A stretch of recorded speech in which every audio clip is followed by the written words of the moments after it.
So welcome to maths by Prabhat Agrawal. कैसे हैं आप सभी? आई होप आप सभी अच्छे होंगे।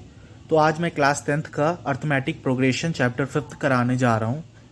तो क्वांट का, ठीक है ना, मैं सॉरी क्वांट बोलो, मैथ्स का। तो सबसे पहले हम देख लेते हैं इंट्रोडक्शन। बहुत लोग इसे छोड़ देते हैं कि इंट्रोडक्शन है, बुक क्या रीड करना, बट बुक रीड करना बहुत ज़्यादा ज़रूरी है स्टार्टिंग में। इससे आपके काफ़ी ऑब्जेक्टिव्स भी क्लियर हो जाते हैं और काफ़ी सारे जो डाउट्स रहते हैं बेसिक्स वो भी क्लियर हो जाते हैं, ठीक है ना।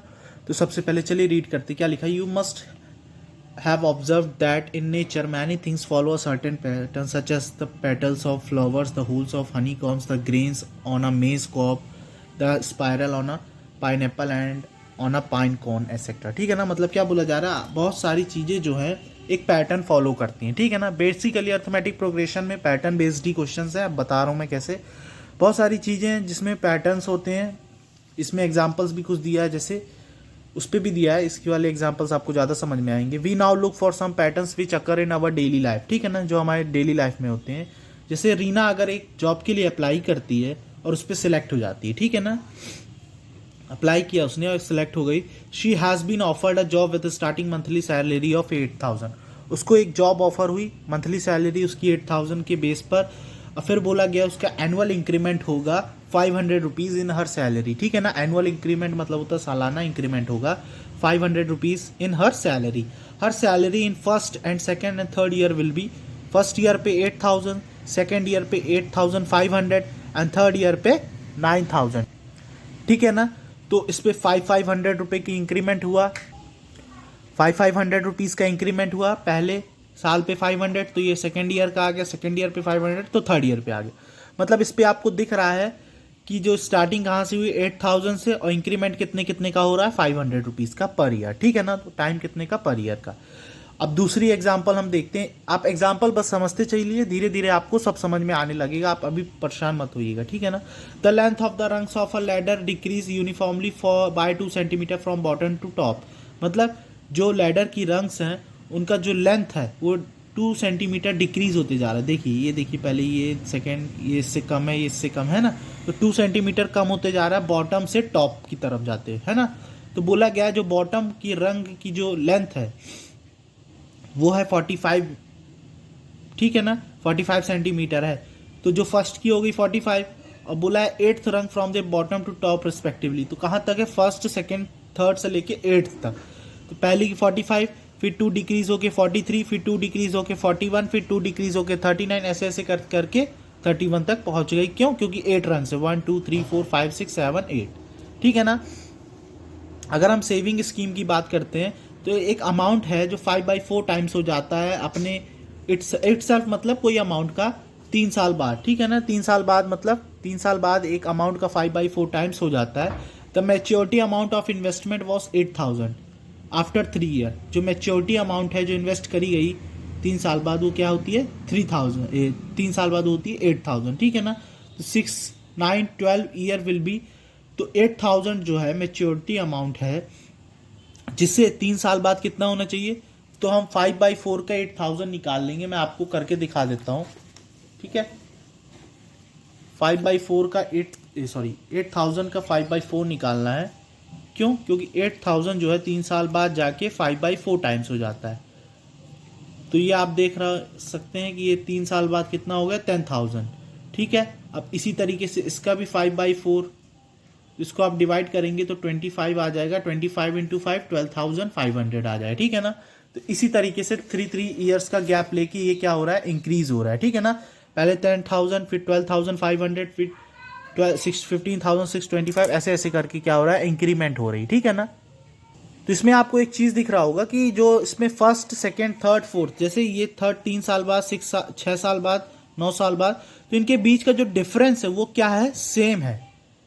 आपको दिख रहा होगा ये 12,500, इस पे तो सेम है, इस पे थोड़ा सा नहीं है। क्यों? क्योंकि अभी मैं बता रहा हूँ क्यों नहीं है। और इस पे सेम था, इस पे डिफरेंस सेम है, इस पे नहीं है, ठीक है ना। क्यों नहीं है मैं अभी आने वाले में बता रहा हूँ, ठीक है। फिर 4th नंबर की बात करें, the number of unit square in square with side 1 2 3 our respective. Unit square है मतलब एक सिंगल स्क्वायर है जिसकी साइड दी है 1 2 3, तो उसका जो तो उसका जो एरिया हो जाएगा वो क्या हो जाएगा, 1 का स्क्वायर, 2 का स्क्वायर, 3 का स्क्वायर, है ना। 1 का स्क्वायर 1, 2 का स्क्वायर 4, 1 2 3 4 एरिया मैं बोल रहा हूँ, मतलब स्क्वायर, नंबर ऑफ स्क्वायर्स। और 1 2 3 4 5 6 7 8 number of unit squares in square, square में नंबर ऑफ यूनिट स्क्वायर्स, है ना। 1 इधर 2 का स्क्वायर किया तो 4, इधर 3 का स्क्वायर किया तो 9, ऐसे ऐसे करके क्या हो रहा है, इंक्रीज हो रहा है। अब एक और देखिए 5th number, Shakila puts 100 rupees in her daughter's money box when she was 1 year. जब शकीला ने अपनी डॉटर्स की मनी बॉक्स में 100 रुपीज रखा है जब वो 1 साल की थी, and increase the amount by 50 rupees every year. और वो हर साल क्या करती थी, 50 रुपये बढ़ा के हर साल डालती थी, है ना। मतलब पहले साल 100 रुपये, दूसरे साल 150, फिर और बढ़ाती रही 200। तो the amount of money in his box in the first second third fourth year birthday were 100 plus 50 डाला तो 150, फिर 50 डाला तो 200, फिर 50 डाला तो 250, ऐसे ऐसे करके क्या हो रहा है, इंक्रीमेंट हो रहा है, ठीक है ना। ये वाला एग्जाम्पल्स आप खुद पढ़िएगा। अब मैं बताता हूँ इन एग्जाम्पल्स का क्या मीनिंग है, ठीक है ना। तो क्या लिखा है, in the example ever we observe some patterns, in some we find that the succeeding terms are obtained by adding a fix terms. मतलब हमको क्या है कि ये जो एग्जाम्पल्स है, हमने देखा कि जो अगला इसका नेक्स्ट टर्म है यानी सक्सीडिंग टर्म है, किसी भी नंबर के आगे वाले टर्म को सक्सीडिंग कहते हैं और पीछे वाले टर्म को प्रीसीडिंग कहते हैं, ठीक है ना। आई होप आपको दिख रहा होगा। आगे वाले टर्म को सक्सीडिंग टर्म कहते हैं और पीछे वाले को प्रीसीडिंग टर्म कहते हैं। तो बोला गया है इन्हीं में सब में सक्सीडिंग टर्म में एक हमने फिक्स्ड नंबर ऐड किया है सॉरी, फिक्स नंबर ऐड किया है ताकि उसका सक्सीडिंग टर्म आ जाए, और वो हमने हर एक टर्म्स में ऐड किया, ठीक है ना। या in other word, by multiplying a fixed number in another we find that there are square of consecutive number and so on. या तो हमने क्या किया, मल्टीप्लीकेशन किया। इन दिस चैप्टर, हम इस चैप्टर में we shall discuss one of these pattern in which succeeding terms are obtained by adding a fixed term on a preceding term. एक में हमने क्या किया, एडिशन किया, एक में हमने क्या किया, मल्टीप्लीकेशन किया। तो वैसे होती हैं 2 टाइप का progression, arithmetic progression and geometric progression. तो अभी आप क्लास 10th में, इसलिए आप अर्थमेटिक प्रोग्रेशन में पढ़ रहे हैं, ठीक है ना। जैसे जैसे आप अगली क्लास, अगर आप क्लास 11th मैथ्स लेते हैं तो आप वहाँ ज्योमेट्रिक प्रोग्रेशन पढ़ेंगे, जहाँ पर आपको मल्टीप्लिकेशन का और डिवीजन का कॉन्सेप्ट आएगा। इधर आपको क्या आ रहा है समझ में, एडिशन का, जो फिक्स टर्म हम क्या करते हैं, ऐड करते हैं, ठीक है ना। तो उस हिसाब से हम इस पे पढ़ रहे हैं, जो कि अर्थमेटिक प्रोग्रेशन के अंतर्गत आता है। वी शैल ऑल्सो, इस नेम को इरेज, मतलब सॉरी, ये मेरे फ्रेंड का नेम था, मैंने लिख दिया था। We shall also see how to find their nth terms, उनके नंबर, nth मतलब होता है नंबर ऑफ टर्म्स कैसे निकालेंगे, उनके कंसेक्यूटिव टर्म्स जिनका उनका सम कैसे निकालेंगे, ठीक है ना। तो इन सब के बारे में हम इस चैप्टर में पढ़ेंगे। तो जैसे ये दिया है पहला कि consider the following list of numbers. पहले में दिया 1 2 3 4 100 70 40 30। तो इसमें देख रहे हैं आप 1 1 का डिफरेंस आ रहा है, इसमें 30 का, इसमें भी 30 का, इसमें भी 30 का डिफरेंस आ रहा है, इसमें +1 का, इसमें भी +1 का, है ना। इस टाइप का डिफरेंस आ रहा है। इसमें बिल्कुल डिफरेंस नहीं आ रहा है, 0 0 का आ रहा है। इसमें भी कितने का डिफरेंस आ रहा है, आप कमेंट करके बताइएगा जरूर, ठीक है ना। ये वाले क्वेश्चन पे ध्यान रखिएगा। Each number are in the terms, ये सब कैसे नंबर है, टर्म्स हैं, ठीक है ना। जितने भी नंबर हैं इन सब में क्या है, टर्म्स है। Given a term, can you right the next terms in each of the following list above, if so how will you right it. इस टर्म्स को देखते हुए क्या आप अगला टर्म लिख सकते हैं, अगर लिख सकते हैं तो कैसे लिख सकते हैं। पर है बाय फॉलोइंग ए पैटर्न और rule, let us observe right the rule. शायद आप लिख सकते हैं बाय फॉलोइंग ए पैटर्न, ठीक है ना। फर्स्ट केस क्या है, 1 मोर देन इट्स प्रीसीडिंग। पहले वाले में क्या है, एक ऐड करना है प्रीसीडिंग टर्म्स में, तो आपको सक्सीडिंग टर्म मिल जाएगा। सेकंड वाले में क्या है, 30 सब्ट्रैक्ट करना, मैं आप इन सब बता ही चुका हूं। तो इससे हमको क्या पता चल रहा है कि we see that successive term are obtained by adding a fixed number to the preceding terms. मतलब पहले वाले टर्म में कुछ नंबर ऐड करने से जो है अगला टर्म्स आ रहा है। तो इस टाइप की जो लिस्ट ऑफ नंबर्स रहती है उसी को हम कहते हैं अर्थमेटिक प्रोग्रेशन। उसी वो क्या बनाती है, अर्थमेटिक प्रोग्रेशन बनाती है, जिसे हम एपी कहते हैं, ठीक है ना। तो इस हिसाब से आपका ये इंट्रोडक्टरी पार्ट रहा। अभी मैं इसकी डेफिनेशन बता रहा हूँ, बाकी हम इसका जो अगला पार्ट है वो नेक्स्ट वीडियो पे करेंगे, ठीक है ना। तो इसका डेफिनेशन देते हैं अर्थमेटिक प्रोग्रेशन का। An arithmetic progression is a list of number in which each term is obtained। हर एक टर्म कैसे निकलता है, by adding a fixed term to the preceding term except the first term।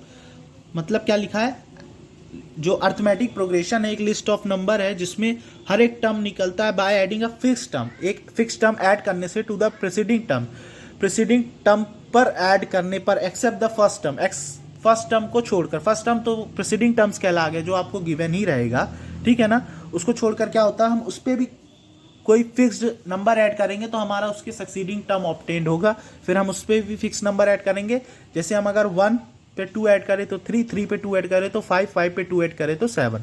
अब ये जो फिक्स्ड नंबर है जो हम ऐड कर रहे हैं, जैसे 1 में 2 ऐड किया, 3, 3 में 2 ऐड किया 5, तो उस फिक्स्ड टर्म को या फिक्स्ड नंबर को हम बोलते हैं कॉमन डिफरेंस। क्या बोलते हैं? Common difference.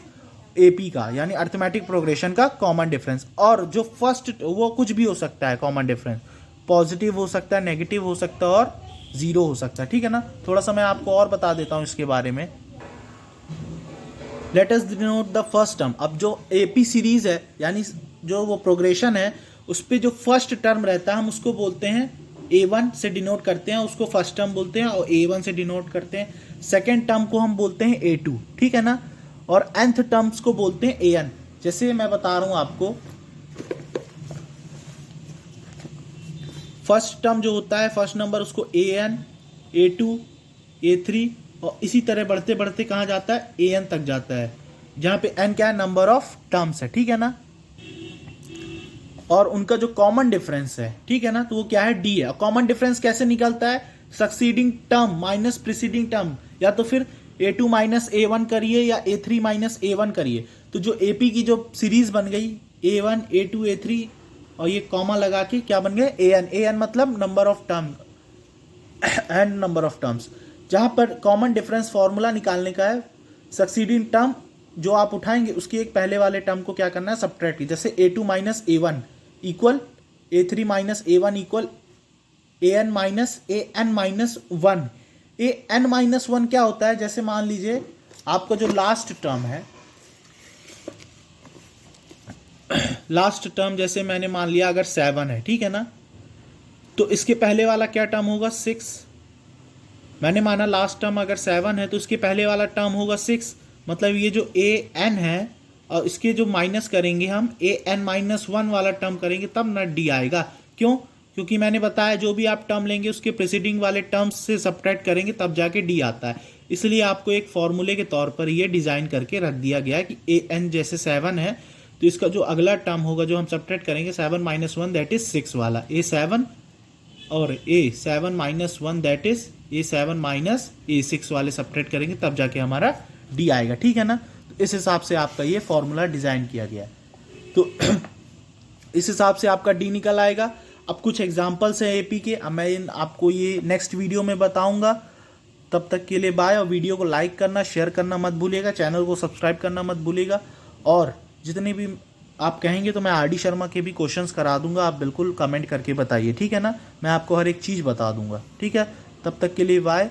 और वीडियो को लाइक करिए, शेयर करिए, अपने अच्छे अच्छे कमेंट्स करिए। Thank you.